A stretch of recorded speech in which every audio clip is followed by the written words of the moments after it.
It is the Universal Century 0093. Approximately 14 years have passed since the One-Year War. Char, the Red Comet, has emerged after 5 years in hiding to lead Neo Zeon to fight back against the Earth Federation once more. Determined to have mankind colonized in space, Char launches a horrific plan to drop Axis onto the Earth to cause a nuclear winter. The Earth Federation retaliates by assigning its new task force, Lundo Bell, to stop the plan from happening. Among the Lundo Bell crew members are former White Base members Bright Noah and Gundam pilot Amuro Ray, who both have experience in history with Char.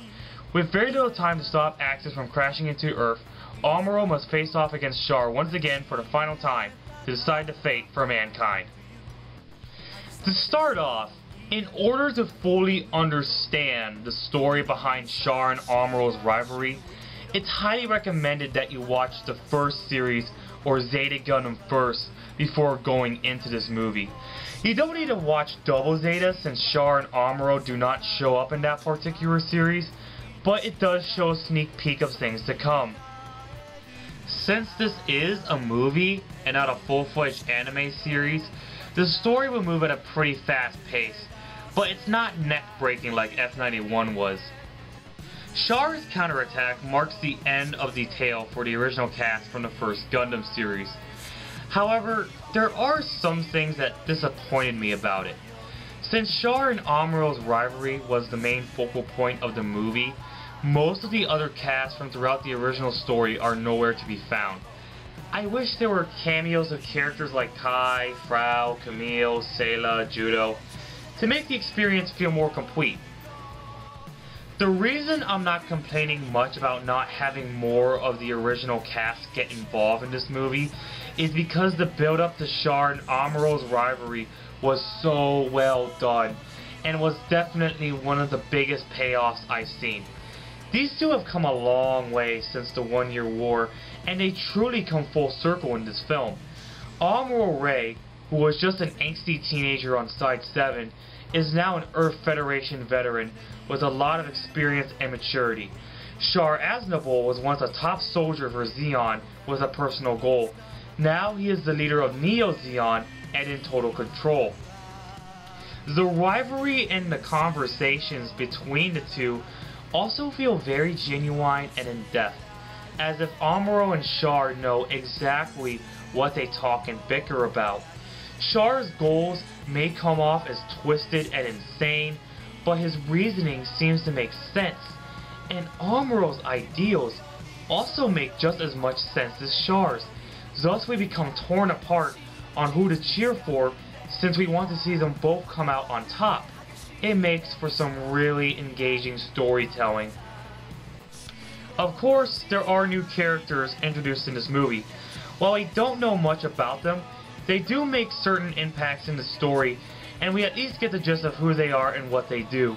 Sure, some characters that are introduced here are kind of irritating, but I have seen worse kinds of characters in fiction that irritated me more. Overall, the story was definitely a huge payoff, though there could have been more to enhance the entire experience to make it feel a little more satisfying. Visuals are simply outstanding. The animation is smooth, and the battles are just full of energy. Of course, there are a lot of big names behind the visuals of Char's Counterattack, such as Shigami Ikeda, Izubuchi Yutaka, and even Hideaki Anno.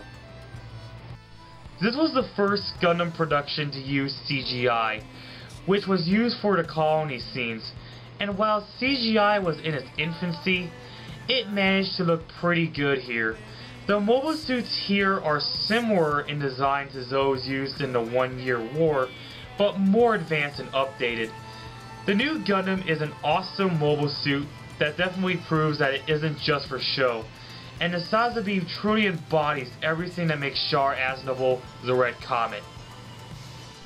The musical score is excellent.